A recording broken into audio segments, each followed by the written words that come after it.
Hey Canada, this one's just for you.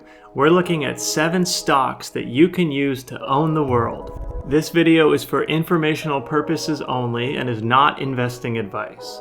Of course, you need to understand the things I'm talking about in this video, and you should speak with a qualified financial advisor before making investments. I'm Alex. I'm a data engineer and product developer. If you're building online or looking to optimize your work or your life with technology, I think you'll find great value in my channel. When I was younger, I thought that trading was the way to make money in the stock market.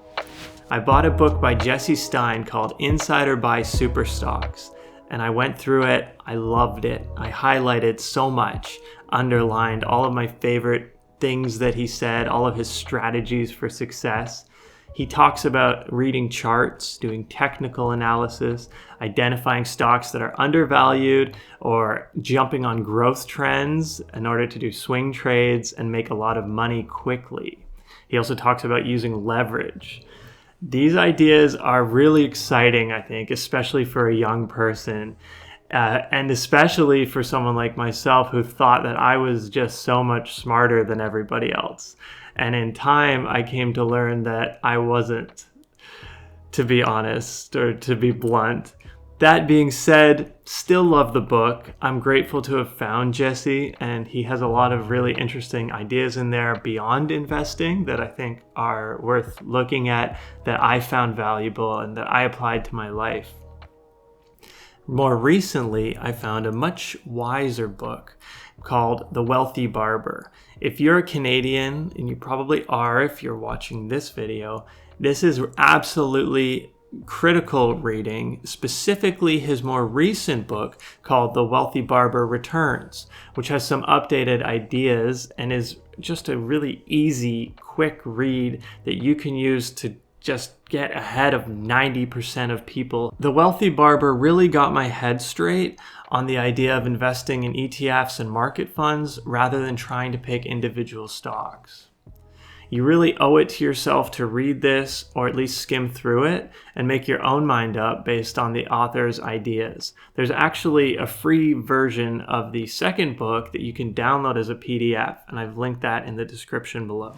I've also provided affiliate links to Jesse Stein's Insider Buy Super Stocks and David Chilton's original The Wealthy Barber book, if you're interested in checking those out. Another place where I learned a lot about the stock market, and in particular specific stock recommendations, is Reddit and the community called Canadian Investor. As I looked through various threads, both recent and over the last few years, I saw a convergence onto one ETF in particular called XEQT.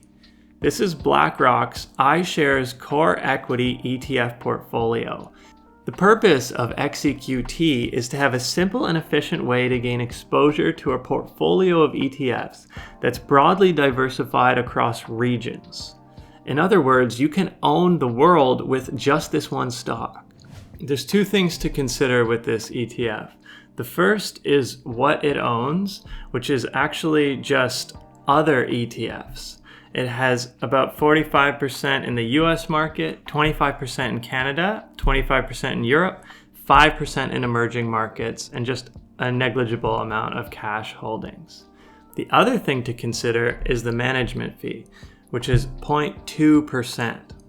Looking at this, I wanted to have more control of how my money is allocated within each ETF, and I also wanted lower fees.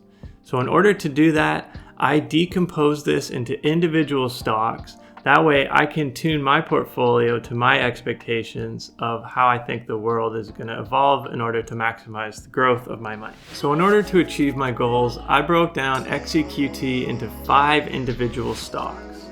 I'm going to share their ticker symbols, their names, roughly what they seek to do, and their expense ratios. The first is XUU. The iShares Core S&P US Total Market Fund. It gets broad US market exposure and has a 0.17 MER. The next is ZSP. It's the BMO US S&P 500, which gets US top stocks. It has a lower MER of 0.09. Next is our Canadian exposure stock, which is XIC, and it gets us the iShares Core S&P TSX. It has a 0.06 MER. For international exposure in Europe, I'm looking at XEF, the iShares MSCI EAFE IMI fund, and it has a 0.22 MER. And lastly, for emerging markets, I'm looking at XEC, the iShares Core MSCI Emerging Markets IMI fund, which has the highest expense ratio of any ETF in my breakdown at 0.27. Now this is only 5 stocks, and in the title of this video, I promised you 7. The next 2 stocks we're going to talk about are a cash fund and gold. The cash fund I'm looking at is called CASH.TO. It's the Horizons High Interest Savings ETF. This yields about 5% of fixed income a year and has a 0.11 MER. Cash funds like this are a convenient way to get exposure to government bonds, and they're extremely liquid.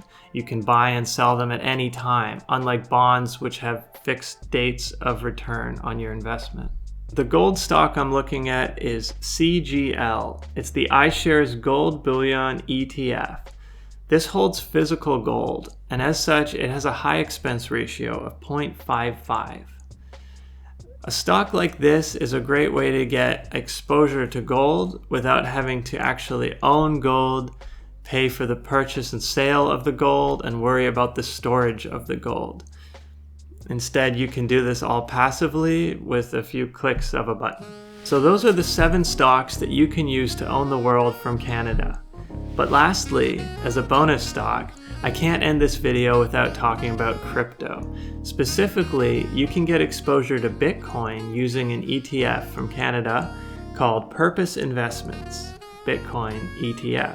This has the highest expense ratio of any stock we've talked about, roughly twice that of our iShares Gold Bullion ETF, coming in at around 1%. Now's the point in the video where I usually ask ChatGPT a question and get it to look at our portfolio. If you're interested in that, you should check out some other videos I've made on the topic, and I would highly encourage you to actually do just that. So there you go, 7 stocks to own the world, plus 1 bonus pick if you're bullish on Bitcoin. Remember, this is for informational purposes only and is not financial advice.